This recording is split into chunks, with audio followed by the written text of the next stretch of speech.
kalau kita lihat memang capital outflow di pasar SBN sebenarnya itu sudah bisa diprediksi ya dari jauh-jauh hari karena kita tahu setiap bank sentral Amerika Serikat itu mengetatkan kebijakan moneternya pasti akan terjadi capital outflow di pasar SBN.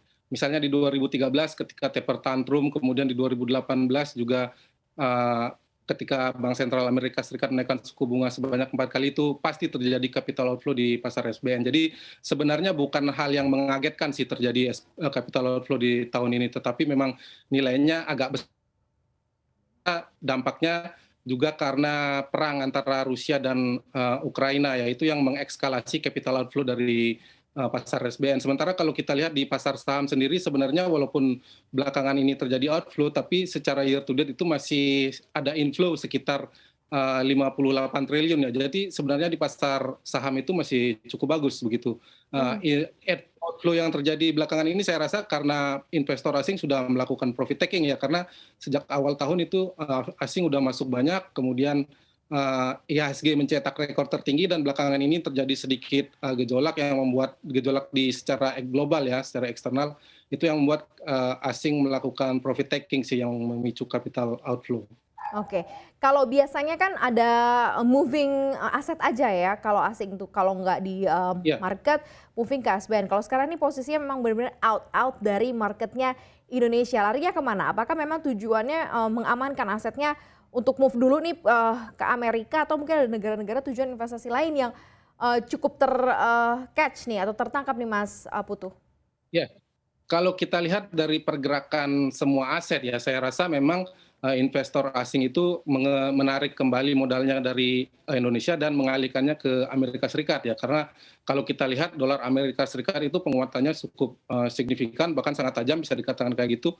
Indeks dolar sampai menyentuh level 108 itu tertinggi dalam 20 tahun terakhir.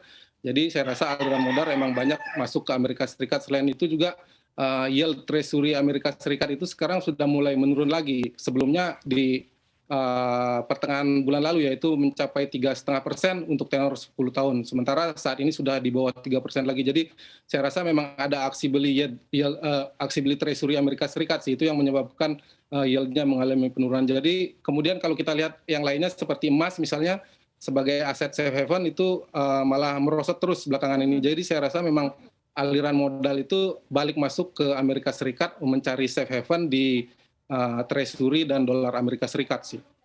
Oke, kalau di Indonesia sendiri hal-hal seperti ini bisa diredam atau tidak sih Mas Putu yang Anda lihat? Artinya karena kan Indonesia yang ditinggalkan ya, apakah ini bisa sedikit agak diredam atau mungkin apakah memang yield di Indonesia memang sudah tidak menarik gitu dengan resiko yang ada sehingga akhirnya Ya. pilihan out terlebih dahulu adalah pilihan yang paling bijak gitu ya untuk para investor, seperti apa nih? Ya.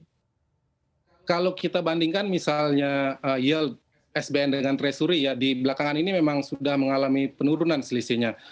Saat ini itu selisih antara yield SBN dan treasury itu sekitar 4,2%. Sementara kalau kita lihat rata-rata misalnya 10 tahun ke belakang kayak gitu itu selisih yieldnya itu berada di sekitar 5%. Jadi sudah menyempit sekitar 50 basis point. Itu yang menyebabkan mungkin daya tarik SBN sedikit berkurang ya. Kemudian kalau kita lihat misalnya sebenarnya yield real yield itu masih lebih bagus di Indonesia. Karena kalau kita lihat inflasi di Indonesia 4%, kemudian dengan yield tenor SBN tenor 10 tahun itu sekitar 7,2%, jadi masih ada real yield itu sekitar 3%-an lah. Kalau misalnya di Amerika Serikat itu dengan inflasi 8,6%, kemudian yield 3%, jadi sebenarnya masih minus gitu. Real yield-nya itu masih minus cukup dalam, sekitar 4-5%. Jadi secara real yield emang lebih menarik sih, cuman karena memang gejolak di eksternal yang masih cukup kuat dan dipenuhi ketidakpastian itu yang menyebabkan terjadinya capital outflow. Saya rasa bagaimana caranya untuk menarik kembali dana asing ke dalam negeri, kita menunggu bagaimana kapan BI akan menaikkan suku bunga sih. Oke. Misalnya BI menaikkan suku bunga, yield obligasi akan naik dan itu bisa memperlebar lagi selisihnya dengan treasury. Oke, kondisi saat ini nih Mas Putu ya, dolar indeks tembus 108 tertinggi sejak 2002, dolar juga sukses jadi king of currency Nah, saat ini, bahkan melibas euro yang ya, hampir setara ya, 1 US dollar itu sama dengan ya. 1 euro. Ini langka sebenarnya fenomena seperti ini. Anda melihatnya seperti apa nih Mas Putu?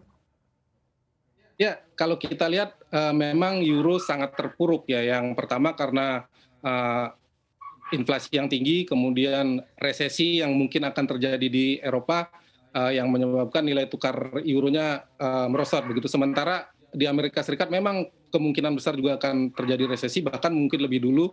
Tetapi melihat status dolar Amerika Serikat sebagai safe haven itu yang membuat, lebih diunggulkan itu begitu ketimbang, euro ya. Dan kalau kita lihat euro juga sebenarnya melemah terhadap, rupiah. Jadi di sepanjang tahun ini sekitar 7%, bahkan, menyentuh kisaran 15.000 begitu. Jadi bisa dilihat bagaimana perbedaan fundamentalnya ya, bagaimana, ketidakpastian di Eropa itu sangat, tinggi begitu karena adanya perang. Jadi ada kemungkinan jika perang terus berlarut-larut, maka resesi yang terjadi di Eropa akan, lebih panjang kayak gitu. Itu yang Mhm. menyebabkan daya tarik euro menjadi merosot begitu. Sementara kalau rupiah walaupun bukan safe haven tapi masih cukup jauh ya, bisa dikatakan cukup jauh dari resesi karena fundamental dalam negeri yang masih cukup kuat dengan, harga komoditas yang tinggi, kemudian neraca dagang yang surplus, transaksi berjalan juga kemungkinan masih bisa surplus, itu yang menyebabkan, rupiah, kuat melawan euro.